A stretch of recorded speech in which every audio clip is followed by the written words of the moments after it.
መጽሐፍ ቅዱስ ውስጥ እግዚአብሔር አብ የሚለው እንደተቀመጠ እግዚአብሔር ወልድ የሚልስ እንደሱ የተጻፈ ቦታ አለ? አይ እግዚአብሔር ወልድ የሚል አላየሁም። ወልድ የሚል ቃል ነው የማውቀው። ስለዚህ በስጋ የተገለጠው ራሱ እግዚአብሔር አብ ነው ብለህ ታምናለህ?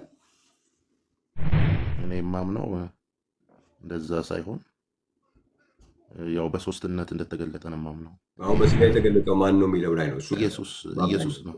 ኢየሱስ በስጋ ተገለጠ ነው ወይስ ያው እግዚአብሔር ነው የሚለው? እግዚአብሔር ነው የሚለው ያነበብነው ቃል ላይ። ኢየሱስ በምድር ላይ ያለ በሰማይ ማን አለ ብዬ ነው። ሰማይ ባዶ ነው ማለት ነው። ኢየሱስ በምድር ላይ ያለ ኢየሱስ በሰማይ የለም። ኢየሱስ ሳይሆን አብ ነው ያለው። የአብን እንመጣበታል። ራሱ ኢየሱስ በሰማይ የለም የለም፣ ግን አምላክ ነው።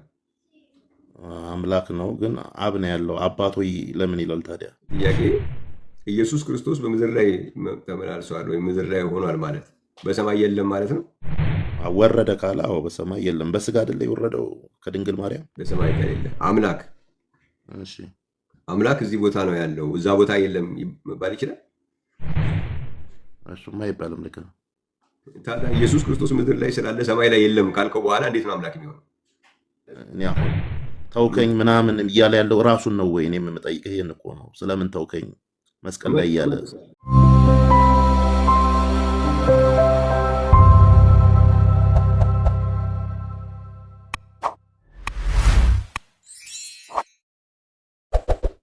ሰላም ማሳዬ፣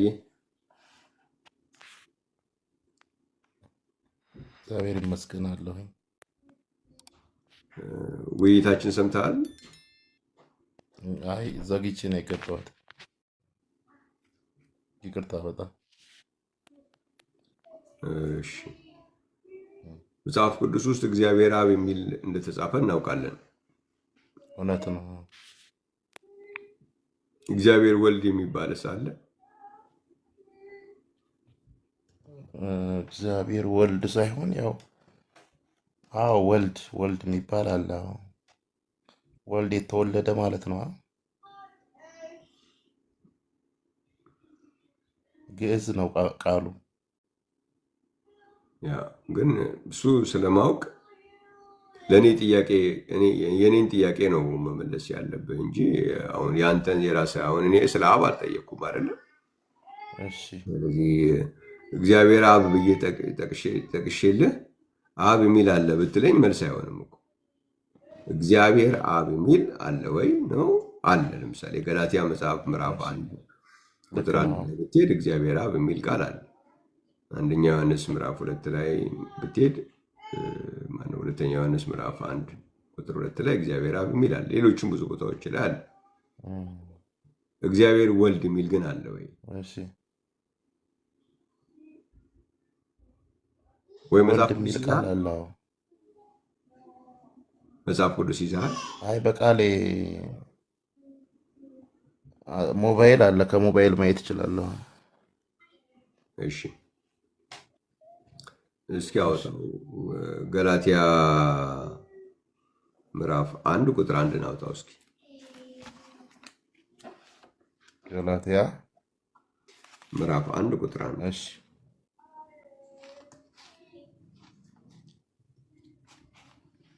ይቅርታ።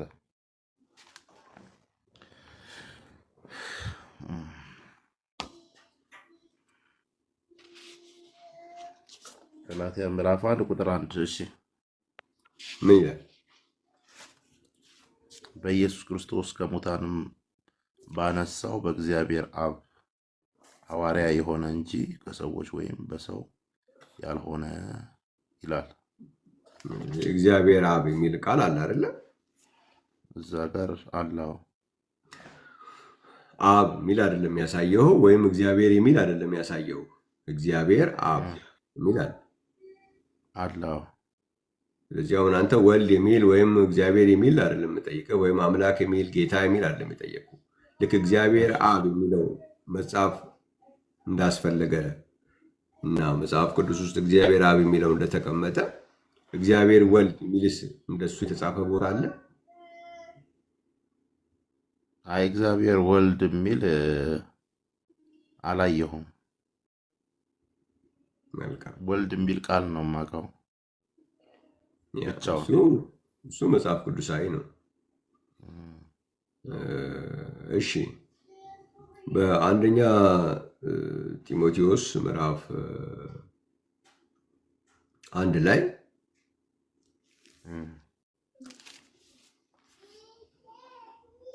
አንደኛ ጢሞቴዎስ ምዕራፍ 1 ይቅርታ አንደኛ ጢሞቴዎስ ምዕራፍ 3 ላይ ከቁጥር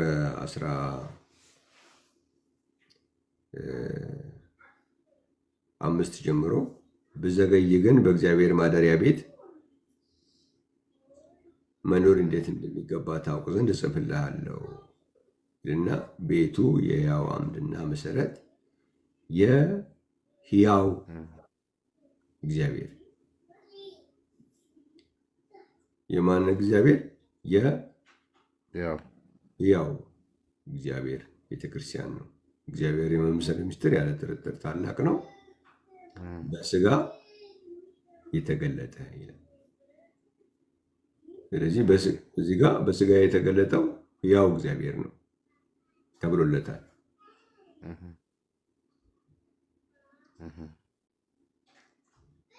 ስለዚህ ሕያው እግዚአብሔር ደግሞ በማቴዎስ ወንጌል ምዕራፍ 16 ላይ ደግሞ ሕያው እግዚአብሔር አብ መሆኑ ተነግሮናል። ሰዎች የሰውን ልጅ ማን ይሉታል ብሎ በተነገረበት ጊዜ የሕያው እግዚአብሔር አንተ ክርስቶስ የሕያው እግዚአብሔር ልጅ ብሎ ነው ያስቀመጠው። እዚህ ጋ ሕያው እግዚአብሔር የተባለው እግዚአብሔር አብ ነው። ስለዚህ በስጋ የተገለጠው ደግሞ ማን ነው አለን? ሕያው እግዚአብሔር ነው። ስለዚህ በስጋ የተገለጠው ራሱ እግዚአብሔር አብ ነው ብለህ ታምናለህ? በስጋ የተገለጠው ሕያው እግዚአብሔር ነው ብለህ ታምናለህ? በስጋ የተገለጠው እኔ የማምነው እንደዛ ሳይሆን ያው በሶስትነት እንደተገለጠ ነው የማምነው። ራሱን በሶስትነት እንደገለጠ አንድ እግዚአብሔር አንድ መለኮት አለ። በእኛ ቤተክርስቲያን የተነገረን ግን በአካል ደግሞ ሶስት በመለኮት አንድ ነው። እንደዛ ስንል ሶስት አምላክ አለ ሳይሆን አንድ አምላክ ነው ያለው። ግን ራሱን በሶስትነት ገልጧል። አብ፣ ወልድ፣ መንፈስ ቅዱስ። ትልቁ ያው እንትን ነጥብ የምናነሳው ወይም ደግሞ እኔም የሚገባኝ ማቴዎስ 28:18 ያው እርሶም ያውቁታል ብዬ አስባለሁ ነው ያውቁታልም። በአብ በወልድ በመንፈስ ቅዱስ ስም የሚለው ማለት ነውና አሁን በስጋ የተገለጠው ማን ነው የሚለው ላይ ነው። እሱ አሁን ያነሳቸው ሀሳቦች ላይ ሁሉ እንስማማለን። ኢየሱስ ነው። አሁን እዚህ ጋር የተጻፈው ኢየሱስ በስጋ ተገለጠ ነው ወይስ ያው እግዚአብሔር ነው የሚለው? እግዚአብሔር ነው የሚለው ያነበብነው ቃል ላይ ሕያው እግዚአብሔር ነው የሚለው ወይስ ምንድን ነው የሚለው? ሕያው እግዚአብሔር አይደለም የሚለው። እዚህ ጋር የተገለጠው እዚህ ጋር የተጠቀሰው እግዚአብሔር ገላጭ ቃል አለው። ማንኛውም እግዚአብሔር ዝም ብሎ እግዚአብሔር ብለን እንዳናል ሕያው እግዚአብሔር ብሎ አስቀምጧል። ያው እግዚአብሔር በስጋ ተገለጠ ነው የሚለው እዚህ ጋር በስጋ የተገለጠ ብሎ ያስቀምጣል። በመንፈስ የጸደቀ ለመላእክት የታየ በአሕዛብ የተሰበከ ባለቤት አመነ በክብር ያደረገ ይላል እኮ። ግን እግዚአብሔርን ስለመምሰል ነው የሚያወራው። እግዚአብሔርን የመምሰል ሚስጥር ያልጥርጥር ታላቅ ነው ያለው። ኦኬ the mystery of godliness በስጋ የተገለጠው ግን ማን ነው? እዚህ ቦታ ላይ የተገለጠው እግዚአብሔር ማን ነው ስንል ሕያው እግዚአብሔር ነው።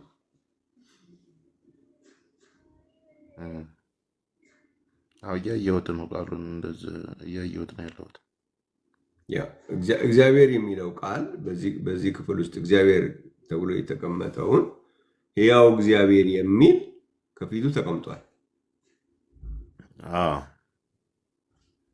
ስለዚህ ሕያው እግዚአብሔር ከተባለ እዚህ ክፍል ላይ በዚህ አውድ ላይ ሕያው እግዚአብሔር ከሆነ ያለው ያው እግዚአብሔር ደግሞ በማቴዎስ ወንጌል 16 ላይ እግዚአብሔር አብ ነው።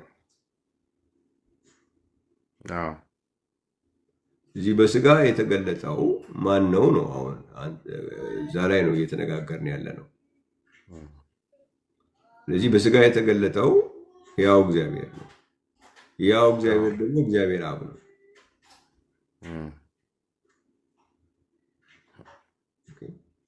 ስለዚህ አሁን ምንድነው አንዳንድ ትምህርቶች ላይ አይ እግዚአብሔር ወልድ ነው ይባላል። በመጀመሪያ ደረጃ እግዚአብሔር ወልድ የሚለው ቃሉ ሳለ ወይ እግዚአብሔር አብ የሚለው እንደተጻፈው እግዚአብሔር ወልድ የተጻፈ አለ ወይ ብለን ስንፈልግ የለም።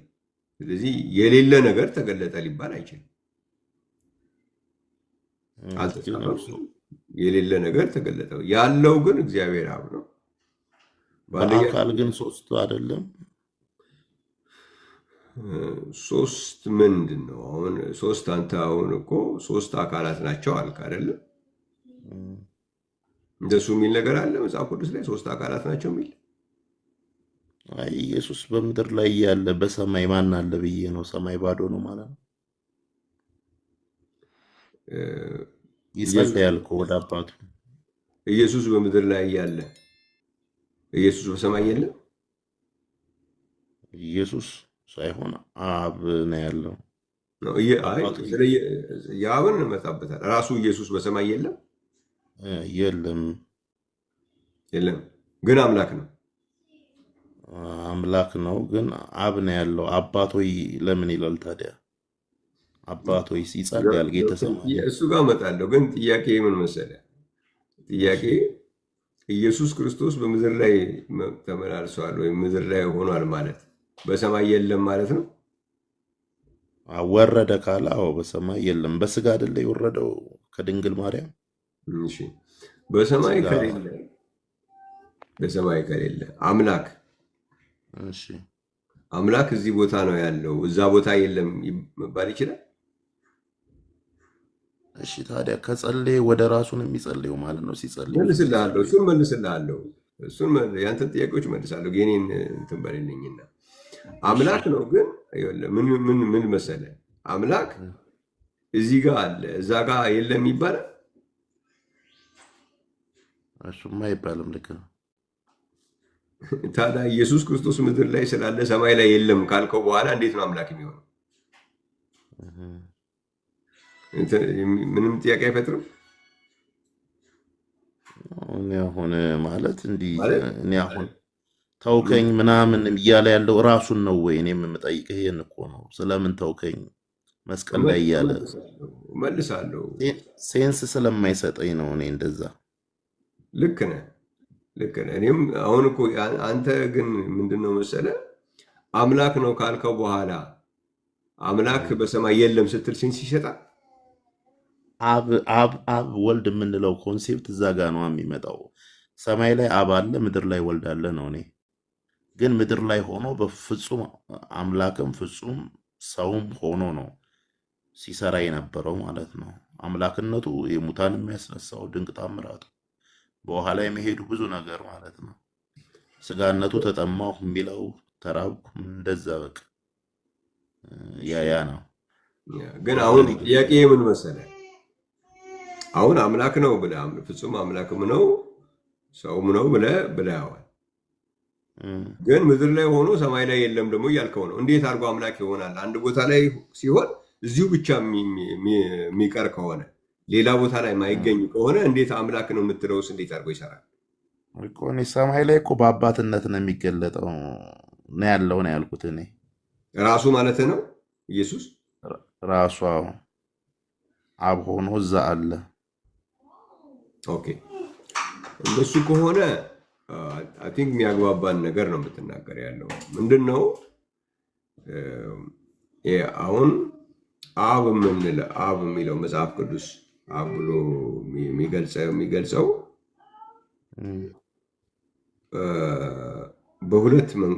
ሁለት ነጥቦችን አስቀምጧል ኢየሱስ ክርስቶስ ስለ አብ ሲያስተምር። አንደኛው አብ ቅድም አንተ እንዳልከው ግዕዝ ነው፣ ግን በመገኘት ደረጃ በሁሉ ቦታ የሚገኝ ነው አብ። እም፣ ስትጸልዩ እንዴት ነው ጸልዩ ያለው? አባታችን በሰማያት የምትኖር አባታችን አይደለም እንለው። አዎ፣ ስለዚህ አብ በሰማያት አለ። እዚህ ጋር የለም እዚህ ጋር የለም አይባልም። በሁሉ ቦታ አለ አብ። አዎ፣ አንድ ሁለተኛው ደግሞ ይሄ በሰማያት አለ የምንለው አብ ደግሞ መኖሪያው ደግሞ የሚታይበት አብ የሚታይበት መኖሪያው ደግሞ ወልድ ይባላል። ምን ብሎናል? እኔ የምናገረውን ቃል ከራሴ አልናገረውም፣ ነገር ግን በእኔ የሚኖረው አብ ስራውን ይሰራል ብሎ አይደለም? ዮሐንስ ወንጌል ምዕራፍ 14 አዎ፣ ቁጥር 1። ስለዚህ ስለ አብ ስታስብ በወልድም የሚኖር በሁሉ ቦታም የሚገኝ ማለት ነው። እም፣ ስለዚህ አሁን ቅድም ሲጸልይ ወዴት ጸለይ ታዲያ ያልከው በወልድም ይኖራል ወደተባለው በሁሉ ቦታ ወደሚገኘው አብ ነው ጸሎት የቀረበው። እም፣ ጸሎት መቅረቡ አብን ከወልድ አይነጥለው። እም፣ በወልድም የሚኖር ነው፣ በሁሉ ቦታም የሚገኝ ነው። ስለዚህ በሁሉ ቦታ የሚገኝ ስለሆነ ጸለየ ነው እንጂ ይሄ የሚጸልየው አካል ወደ አካል ጸለየ አይሆንም። ሴንስ አይሰጥም ያልከው እኔም እስማማለሁ፣ ትክክል ነው። ግን ይሄ የሚጸልየው አካል አብ የሚባል በሁሉ ቦታ የሚገኝ በወልድ ደግሞ የሚኖር መታየው። አሁን ያ የሚጸለይለት አብ ያልከው በሁሉ ቦታ ይገኛል ያልከው በወልድ ይኖራል ያልከው የሚታይበት እኔን ያየ አብን አይቷል። ስለዚህ አብን የምናይበት አብን አየን የምንልበት አካል ማን ነው? ወልድ ነው። ስለዚህ አብና ወልድ በአካል አይለያዩም። የሚለየው ምንድን ነው? አብ የማይታይ ነው፣ አብ ነው፣ አባት ነው፣ የማይታይ ነው። ወልድ ደግሞ የሚታይ አካል ነው። እኔን ያየ ስላለ ይታያል ማለት ነው ወልድ። ስለዚህ ኢየሱስን ስታየው ኢየሱስ ይሄ የሚታየው አካሉ ወልድ ይባላል። የሚታየው በዛ በወልድ የሚኖረው በሁሉ ቦታም ደግሞ ይገኛል የተባለው ደግሞ አብ ይባላል።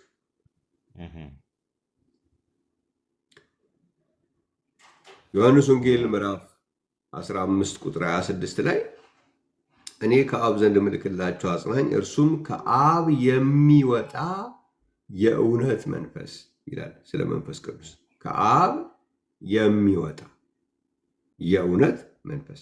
ስለዚህ ከአብ ደግሞ ለእኛ የሚሰጠን አብ ኢንአክሽን ማለት ነው። እሱ መስራት የሚፈልገውን ነገር ደግሞ በእኛ የሚሰራበት የሚሰጠን ከአብ የሚወጣው ደግሞ መንፈስ ቅዱስ ይባላል። ስለዚህ አብ ወልድ መንፈስ ቅዱስ የአንዱ አምላክ ሁለንተና እንጂ ሶስት የተለያዩ አካላት አይደለም። እዚህ ጋ ግን አንድ ጥያቄ ጥሩ ነው ማብራሪያውን። ለምሳሌ ሶስት የተለያየ አካል እንደሆነ እኔ አሁን ክሊር እንዲሆነልኝ እኮ ነው፣ ሌላ ለክርክር ምናምን ሳይሆን ማቴዎስ ወንጌል ላይ ምዕራፍ 3 ላይ ኢየሱስ ክርስቶስ በጥምቀት ስርዓቱ ላይ ዮርዳኖስ ወንዝ ሲጠመቅ ሶስት አካል እናያለን፣ ሰፓሬትድ የሆነ አንደኛው የምወደው ልጄ አባት ነው ልጅ የሚለው አብን እዛ ጋር እናየዋለን። አንድ ድምፅ አንድ አካል ሆነ እዛ ጋር። ሌላ ደግሞ መንፈስ ቅዱስ ይላል መጽሐፍ ቅዱስ በእርግብ አምሳል ሆኖ ወረደ፣ ሁለት አካል። እንደገና ደግሞ ሲጠመቅ የነበረው ወልድ ኢየሱስ። ስለዚህ እዛ ጋር ኢየሱስ አለ። አሁን እነዚህን ሁሉ በቃ ሁሉም ኢየሱስ ነው እንዴት እንላለን? መንፈስ ቅዱስንም አብንም እዛ ጋር ሶስት አካል እናያለን። ሁለተኛ ደግሞ እኔ አብ ነኝ ለምን አይለንም? እኔን ያየ አብን አየ ነው የሚለው። እኔ አብ ነኝ የሚል ቃል የለም።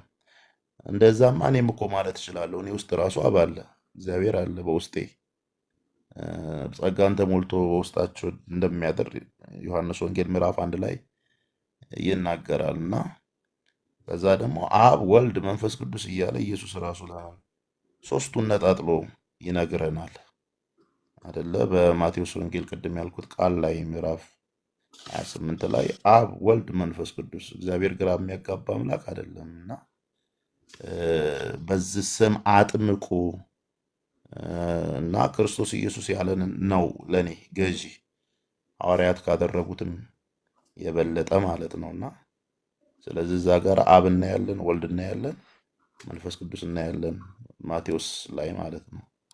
እንደገና ደግሞ አንድ ነገር ላንሳና ልጨርስ። በእኛ አስተምሮት እኔ እንትን ባልኩት ኢየሱስ ክርስቶስ ብዙ ጊዜ በፕሉራል እግዚአብሔር የሚናገርባቸው ቃሎች አለ። ኑ እንውረድ የሚለው ዘፍጥረት 1 ላይ ሰውን እንፍጠር እያለ የሚናገረው መቼም ከመላእክቶች ጋር አይሆንም እና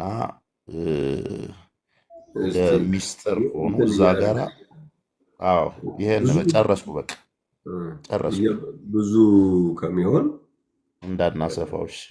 እንትን እያደረግ ነው። እያንዳንዱ ያነሳቸው ነገሮችን እያየን አሁን ለምሳሌ ማቴዎስ ወንጌል ምዕራፍ 3ን አንስተሃል።